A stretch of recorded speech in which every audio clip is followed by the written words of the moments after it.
Praise the lord. అందరికీ దేవుని నామంలో అందరికీ వందనాలు. ఆదికాండము 14వ అధ్యాయము.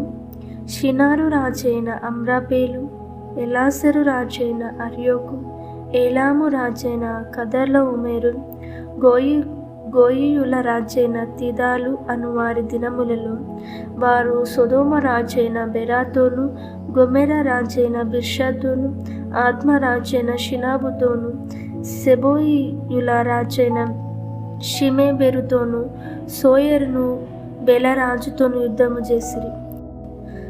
వీరందరూ ఉప్పు సముద్రమైన సిద్దిము లోయలో ఏకముగా కూడి 12 సంవత్సరములు కదోర్లా ఓమెరుకు లోబడి 13వ సంవత్సరమున తిరుగుబాటు చేసిరి. 14వ సంవత్సరమున కదోర్లా ఓమెరును అతనితో కూడనున్న రాజులను వచ్చి అష్తారోతు, కర్నాయిములో రెఫాయులను, హామాలో జూజులను, షావె కిర్యతాయిము మైదానములో ఏమీయులను కొట్టిరి. మరియు హొరియులను అరణ్యము దగ్గరున్న ఏల్పారాను వరకు తరిమి షేయిరు పర్వత ప్రదేశములు వారిని కొట్టిన తరువాత తిరిగి కాదేషను ఎన్మిష్పాతుకు వచ్చి అమలేకీయుల దేశమంతటిని, హాససోన్ తామరులో కాపురమున్న అమోరీయులను కూడా కొట్టిరి.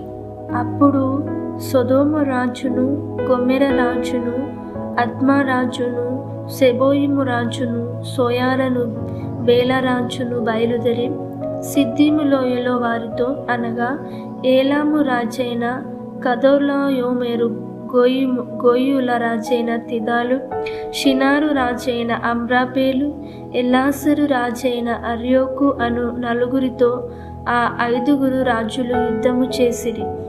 ఆ సిద్దిము లోయలో విస్తారమైన మట్టికీలు గుంటలు ఉండెను. సొదొమ గొమెరల రాజులు పారిపోయి వాటిలో పడిరి. శేషించిన వారు కొండకు పారిపోయిరి.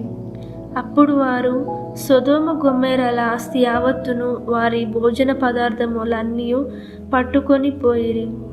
మరియు అబ్రహాము సహోదరుని కుమారుడైన లోతు సొదొములో కాపురముండెను గనుక అతనిని, అతని ఆస్తిని పట్టుకొని పోగా తప్పించుకొనిన ఒకడు వచ్చి హెబ్రీయుడైన అబ్రామునకు ఆ సంగతి తెలిపెను. అప్పుడతడు ఎష్కోలు సహోదరుడును అన్నేరు సహోదరుడనైన మర్మే అను అమోరీయుని ఏలోను వనములో కాపురముండెను. వీరు అబ్రాముతో నిబంధన చేసుకొనిన వారు. అబ్రాము తన తమ్ముడు చెరపట్టబడినని విని తన ఇంటి పుట్టి ఆ అలవచ్చరబడిన 318 మండుగురిని వెంటబెట్టుకొని తాను మట్టుకు ఆ రాజులను తరిమెను.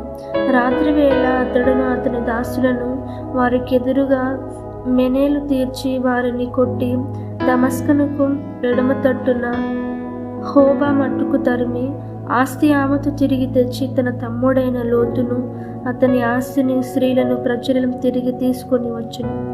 అతడు కదొర్లా ఓమెరును అతనితో కూడానున్న రాజులను ఓడించి తిరిగి వచ్చినప్పుడు సొదొమ రాజు అతనిని ఎదుర్కొనుటకు రాజు లోయ అను షావె లోయ మట్టుకు బయలుదేరి వచ్చెను. మరియు షాలెము రాజైన మెల్కిసెదెకు రొట్టెన ద్రాక్షరసమును తీసుకుని వచ్చెను. అతడు సర్వోన్నతుడగు దేవునికి యాజకుడు. అప్పుడతడు అబ్రామును ఆశీర్వదించి, ఆకాశమునకు భూమికిని సృష్టికర్తయును సర్వోన్నతుడైన నేను దేవుని వలన అబ్రాము ఆశీర్వదించబడునుగాక అనియు, నీ శత్రువులను నీ చేతికి అప్పగించిన సర్వోన్నతుడగు దేవుడు స్తుతించబడునుగాక అని చెప్పెను. అప్పుడతడు అన్నిటిలో ఇతనికి 10వ వంతు ఇచ్చెను. సొదొమ రాజు, మనుషులను నాకిచ్చే ఆస్తిని నీవే తీసుకొనుమని అబ్రాముతో చెప్పగా, అబ్రాము, నేనే అబ్రామును ధనవంతునిగా చేసితినని నీవు చెప్పకుండునట్లు ఒక నూలు పొగనైనను చెప్పుల వారైనను నీ వాటిలో ఏదైనాను తీసుకొననని ఆకాశమునకు భూమికిని సృష్టికర్తను సర్వోన్నతుడును దేవుడనైన యెహోవా ఎదుట నా చేయి ఎత్తి ప్రమాణము చేసి ఉన్నాను.